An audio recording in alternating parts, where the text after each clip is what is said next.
The rain in Seoul had a way of making everything look like a noir film. But for Minho, it just meant his cheap shoes were soaking through. At 32, Minho's life was a masterclass in mediocrity. He was a senior clerk at a logistics firm, a man whose most exciting life choice was usually decided by which brand of ramyun was on a 2-for-1 sale. As he turned the corner toward his crumbling apartment building, he saw a dark shape slumped against the concrete. Minho's umbrella tilted as he leaned in, his heart performing a nervous tap dance. He saw a man, face down in the dirt. But as Minho gently rolled him over, the breath hitched in his throat. The stranger had the kind of face that didn't belong on a rain-slicked sidewalk. He was breathtakingly beautiful, pale skin, long dark eyelashes, and a jawline so sharp it looked like it had been carved from moonlight. He looked like a fallen angel. Then Minho's gaze dropped. The man's black silk shirt was shredded, revealing a chest that was terrifyingly broad and arms thick with corded, bruised muscle. This wasn't a K-pop idol. This was a tank with the face of a doll. Minho's frantic calls for help landed them in a cramped hospital cubicle. The doctor, a woman who looked like she'd seen everything and liked none of it, tapped a finger against the stranger's medical chart. "He's got a concussion and a case of retrograde amnesia so clean it looks like a factory reset," she said. "He doesn't know who he is, where he's from, or why he's injured. No ID, no phone. Since he has no one, he goes to the state shelter tomorrow." Minho looked at the stranger sitting on the edge of the exam table. The man looked back with wide obsidian eyes. He looked so vulnerable, so lost, despite the fact that his shoulders were practically bursting out of the flimsy hospital gown. "I'll take him," Minho blurted out. It was the most unhinged thing he had ever said. "Just until he remembers. I have an extra futon." The stranger's face lit up with a small, shy smile. "You do that? You're a good person, Hyung." The word hit Minho like a physical weight. Hyung. The younger man's voice was a deep, resonant rumble, a delicious contrast to his pretty face. Minho cleared his throat, feeling a sudden heat in his cheeks. "I'm Minho, and for now you're Dae, just until we find out your real name." The transition into their shared life was anything but smooth. Back at the apartment, the reality of Minho's decision set in. His home was a tiny one-bedroom box, and Dae was a very large man. Dae spent his first few days following Minho around like a giant, confused golden retriever. While Minho was at work, Dae would clean the apartment with a terrifying efficiency. Minho would come home to find the floors polished to a mirror shine and a muscular man waiting for him with a hopeful expression. "Hyung, I washed your socks," Dae said one evening, standing in the middle of the living room. Because of his height, he had to duck to avoid hitting the light fixture. "I also organized your pantry by color. Is that okay?" Minho stared at him, exhausted from a day of filing reports. "Dae, you don't have to be my maid. You're a guest." Dae tilted his head, his pretty face reflecting a raw, shameless honesty. "I want to be useful, Hyung. I don't know who I am, but I know I belong to you. You found me. That makes me yours, doesn't it?" Minho nearly choked on his tea. That's not how the law works, Dae." As Minho retreated to the kitchen to hide his blushing face, something shifted. The moment the kitchen door clicked shut, the vacant puppy dog look in Dae's eyes vanished. He sat back on the sofa, his posture changing from a slumped, confused youth to a man of absolute, terrifying authority. The amnesia had broken. The Viper was back. He remembered everything, the ambush, the rival gang, and the fact that he was the supreme head of the most powerful syndicate in the city. But he looked at the small kitchen door and then at his bruised knuckles. He had never been found before. He had never been taken in. He wanted to see how far this gentle office worker would go. He wanted to feel what it was like to be loved as Dae instead of feared as the Viper. But this apartment was a shoebox and the neighborhood was far from private. Late that night, while Minho was deeply asleep, Dae silently reached for Minho's phone. He dialed a number he knew by heart. "Sir?" Han answered on the first ring, a woman old and steady. "Han." Day whispered, his voice cold and commanding. "I'm at a low-rent apartment block in the West District. I'm currently amnesiac. I've been found by a civilian. Tomorrow morning you will show up here. You will bring my identification and a reason for us to move to the villa. Do not call me Viper in front of him. I am Master Kong." "Understood, Master Kong Day," the butler replied, not missing a beat. "I will be there at 8. The next morning, a sharp, insistent knocking woke Minho. He stumbled to the door, rubbing his eyes, only to find a man in a perfectly tailored suit and white gloves standing there. Behind him, a black limousine was parked illegally on the narrow street. "Can I help you?" Minho asked, blinking. "Good morning. I am Han, personal butler to the Kang estate," the man said, bowing deeply. "We have been searching everywhere for Master Kang. A hospital report led us to believe someone of his description was brought here." Minho's heart sank. Master Kang? Day appeared behind Minho, looking appropriately clueless. He stared at the butler as if he were a ghost. Meanwhile, hidden from Minho's view, Day gave Han a discreet, sharp thumbs up. "I don't know you," Day said, his voice hesitant. "Of course, Master. You were injured," Han said, pulling out a leather folder. He laid out a series of documents on the small dining table, a national ID card, a passport, and several corporate documents. The name stared back at Minho. Kang Day. "So your name is actually Kang Day?" Minho whispered, looking at the ID photo. It was the same pretty face, but in the photo he wasn't smiling. He looked like he owned the world. "We must take the master home immediately," Han said. "It is far safer and will help his memory return." "No!" Day shouted, suddenly grabbing Minho's arm. He looked like he was about to cry. "I don't know him. I only know Hyung. I won't go if he doesn't come with me." Minho looked at the butler, then at the pleading giant clinging to his arm. He felt a wave of protective instinct. "He's still confused, Mr. Han.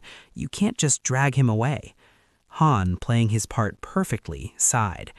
"Then perhaps, Mr. Minho, you would consider accompanying him? Master Kang has a high-security villa in the hills. It is gated, private, and has full medical staff. It would be much better for his recovery than this." He gestured politely but pointedly at the cracked ceiling. After an hour of Day begging and Han promising that Minho's presence was medically necessary, Minho gave in. By that afternoon, Minho was standing in the foyer of a mansion that looked like a palace. There were gardens, waterfalls, and more security guards than he had ever seen. As the days passed in the villa, the dynamic grew increasingly tense. Day played the part of the recovering amnesiac to perfection, using it as an excuse to be shamelessly clingy. "Hyung, I think I remember this fountain," Day said one evening, standing in the moonlight. He wasn't wearing a shirt, and the spray of the water made his muscles glisten. He walked over and stood right in front of Minho. "I think I remember wanting to hold you like this." Before Minho could protest, Day grabbed Minho's hand and pressed it firmly against his own hot, damp chest. "See? My heart is trying to escape," Day said, his obsidian eyes locking onto Minho's. "I don't think amnesia is the problem anymore, Hyung. I think the problem is that I'm starving, and I don't mean for food." The bluntness of it was like a physical blow. Minho looked up into that beautiful, shameless face. "Day, you're younger than me. This isn't right. We're in your house, and you're still technically sick." "It's the only thing that's felt right since I woke up," Day retorted. He leaned down, his nose brushing against Minho's. "I might be younger, but I know how to take what I want. And right now, I want to see if you taste as sweet as you smell." The kiss was an explosion. It was raw, hungry, and completely unhinged. Minho was swept up in the younger man's strength as Day claimed him with a possessive intensity. That night, in the master suite, the amnesia was a distant memory. Day was shamelessly vocal, whispering about how much he had wanted to mark Minho since the moment he saw him in the rain. In the weeks that followed, they were inseparable. Day began remembering his business affairs, and he introduced Minho to his team.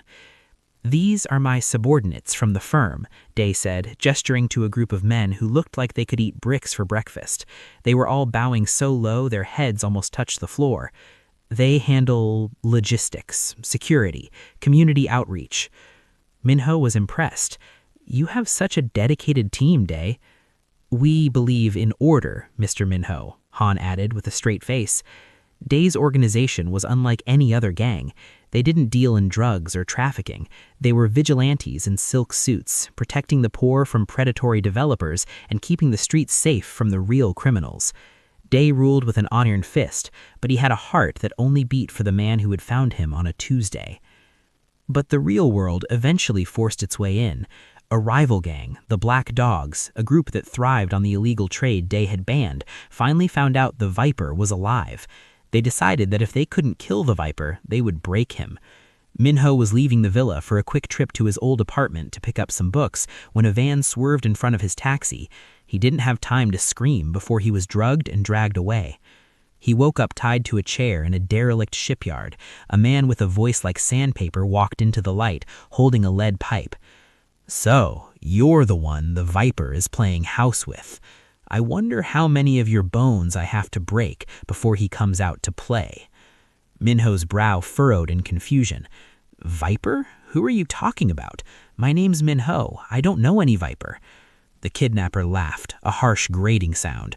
"Don't play dumb. Your little boyfriend, Kang Gay. He's the Viper, the deadliest head of the most violent syndicate in this city.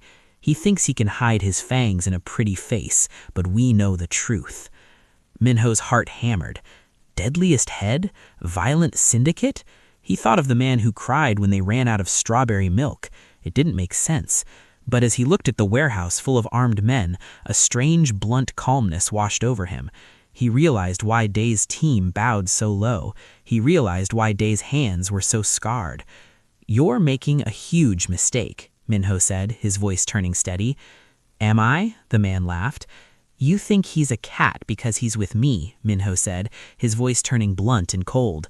"I don't know what a Viper is, but if he's half as dangerous as you say he is, then you're already dead. He's not going to kill you because it's business. He's going to kill you because he's unhinged about me." The warehouse doors didn't just open, they were torn off their hinges. Day walked in. He wasn't wearing the soft sweaters Minho liked. He was in a black silk shirt, his eyes pure, obsidian death. He didn't say a word. He moved through the warehouse like a shadow, a blur of muscle and refined violence. Every time he struck a man, the sound was final. Within minutes, the rival faction was a pile of broken bodies. Day walked over to Minho, his breathing barely elevated. He cut the ropes and pulled Minho up. "Hyung, are you hurt? Did he touch you? I'll go back and finish him if he touched you." Minho looked at the carnage, then back at Day. The puppy dog look was gone, replaced by the eyes of a king. "You remember everything, don't you? Are you in the Mafia? He called you the Viper." Day froze. He looked down, his pretty face full of genuine guilt. "I remembered a week ago. I was going to tell you, but I was afraid you'd leave. I liked being just Day. I liked being your roommate more than I liked being a leader. I was going to transition the business to be fully legal for you." Minho clutched the younger man's face, pulling him into a kiss that tasted like iron and relief. "You're an idiot, Day. I don't care if you're a CEO or a mafia boss. Just don't ever keep me in the dark again, okay? From now on, no more lies and no more secrets." Day let out a shaky laugh, pulling Minho into a bone-crushing hug. "I promise, no more lies. I'm never letting you go. I don't care if I have to buy the whole city to keep you safe. You're my sanctuary." 1 year later, the Viper was a legend that had turned his empire into a legitimate force for good. Minho was sitting in the garden of the villa reading a book when Day walked into the room. He was wearing nothing but a pair of sweatpants, his muscles rippling in the soft light. "Hyung," Day said, his voice a low, suggestive rumble, "the logistics are done. The security is tight, and I'm very, very bored." Minho looked up, a slow smile spreading across his face. "Is that so?" Day crawled onto the lounger, pinning Minho beneath him. He looked into Minho's eyes with a raw, shameless hunger that hadn't faded for a single second. "I might have forgotten my name once, but I'll never forget how you feel under me. You're the only thing in this world that's real, Minho. And you're the most unhinged roommate I've ever had. Minho replied, pulling him down for a kiss. Thanks for watching. If you enjoyed this story, don't forget to like, comment, and subscribe for more BL stories.